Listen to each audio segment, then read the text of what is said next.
where does he fit in? I don't know where he fits in. And he's got all his potential because nobody's seen him play. I mean, literally, nobody's seen him play in years. Yeah. You didn't see him play in college. Mm-hmm. You didn't see him play in the pros because he got hurt, and then he played sparingly his rookie season. But his rookie season showed promise, I guess, and second pick overall, you would expect that. But he went to the wrong team, just like Darko went to the wrong team. So hopefully he's got more upside than what Darko ended up with. But we just don't know yet. You know, the football comparison for him is probably Trey Lance, who barely played in high school, had a season cut short in North Dakota State, has barely played in the NFL, was a top pick. If you can get a guy like that for pennies, which is what the Pistons did, right? Sadiq Bey was expendable. You roll the dice on him. I saw why they made the trade last night. He's got a face-up game. He's aggressive. He wants to score. Does he need to get in better shape? Absolutely. Does he need to learn rotations on a brand-new team? Sure he does. But I get why they made the trade. I get it. Now, in terms of how he fits in, I think Weaver made a great point on the morning show last week. The East is loaded with size, whether it's the Sixers with Embiid, the Celtics and the Bucks with a ton of length, and, of course, Cleveland that's got Mobley and Allen, and they've got a ton of size, too. So you need to be able to rotate guys. I don't know that you ever want to pay one center a ton of money in today's NBA, but maybe having kind of a bullpen approach where you say, we need some size right now. We need some shooting right now. Can we play two together? Stewart has made that possible because he can shoot a little bit. 4 of 6 last night. That's a storyline that's critically important. Otherwise, you can only play one and you're going to have 4 of them, and then I agree with you. You've got a logjam. Wiseman can shoot a little bit. Stewart can shoot a little bit. I think it's going to be matchup. It's like a manager of a baseball team with a bullpen. All right, who's our lefty specialist? Who's our closer? They're going to sort that out based on who plays the best. Well, and dare to dream, but if the Pistons win the draft lottery, they get another one. Then they get another one. This is almost like Wembanyama insurance. Like if you don't win the lottery, you've got enough of these guys, and if you get them, well, maybe someone's got to go. We'll see. And of course, Wembanyama has no experience in the NBA. We don't know. We know what everybody's saying about him, but they said things about Wiseman. They said things about Darko. I hate to even bring up the name Darko with any kind of comparison because when you initially brought him up. But I mean, I think we all understand it. Wiseman brought to Golden State under the same circumstances. Yeah, I mean, championship caliber team, got the second played. pick in the draft. They had no need for him at that point in time, but they took him because of the talent.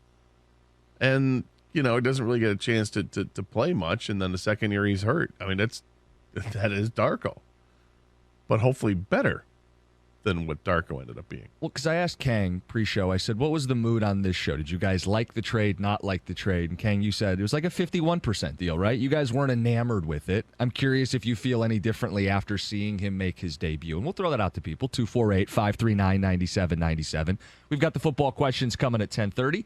At 11 o'clock, a top free agent says he won't play for cheap. Kang says no problem. Wants to break the bank for a guy. We'll get to that top of the next hour. Kang, what did you think of Wiseman? So the Wiseman thing is interesting because we did bring it up before, of course, reaction to the trade. But then the weekend happened and the trade was in limbo. And Doug had brought up, did your real emotions come out during that, the limbo phase where, hey, you can actually say, I don't want the trade to happen anymore, or I do want the trade to happen. Surprisingly, I took a stance. I felt like, well, I hope the trade happens now. So I guess I wanted the trade to happen. And after last night and after hearing Troy Weaver talk about why they made the trade, I'm glad they made the trade. I don't know if it's going to work out or not, but this guy is 21 years old. He has an ultra-high ceiling. He has not been given the runway and the room to develop on a team like the Warriors because of where they're at. They're trying to win championships right now. You go to a team like the Pistons where you can actually be the guy over here and have room to make mistakes, which he wasn't afforded to do over with Golden State.